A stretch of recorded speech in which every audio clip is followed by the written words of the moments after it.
పోయిన సంవత్సరం నేరేడు పళ్ళైతే పావు 70 ఇచ్చి కొనుక్కొచ్చాను కదండీ! ఈసారైతే మటుకు అలాంటి అవసరం అస్సలు లేదనమాట.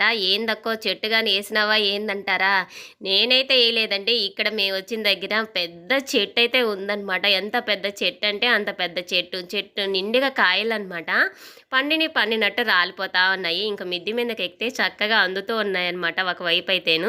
సరే రారా 4 కాయలు కోసిస్తాను. సంవత్సరానికి ఒక కాయన్నా తినాలంటే ఇంక వచ్చి ఇంకా ఇక్కడ నిల్చొని చూస్తా ఉన్నాననమాట. పండినియి గొయ్యమంటుంటే అయి కాస్త కొమ్మ పట్టుకోంగానే రాలిపోతా ఉన్నాయన్నమాట. ఇంక ఇలాగైతే కిందికి పోయి ఏరుకోర ఊపుతాను చెట్టంటే ఇంక చకచకా పోయి ఇంకా కాయలన్నీ ఏరుకుంటా ఉన్నాడండి. దారిని పోయేవాళ్ళు ఎంతోమందండి ఈ చెట్టుని అలా పట్టుకొని ఊపుకొని ఇంకా చక్కగా కాయలన్నీ ఏరుకొని తింటా పోతా ఉంటారనమాట. ఎంత మంచిగా కాయలేస్తుందోనండి ఈ చెట్టు అయితే మటుకు. టేస్ట్ కూడా చాలా బాగున్నాయి అనమాట. ఒక కాయ తినరంటే ప్రతి దానికి యాక్షన్ చేస్తాడనమాట. ఇక్కడ పుల్లగా ఉన్నాయని యాక్షన్ చేస్తున్నాడు.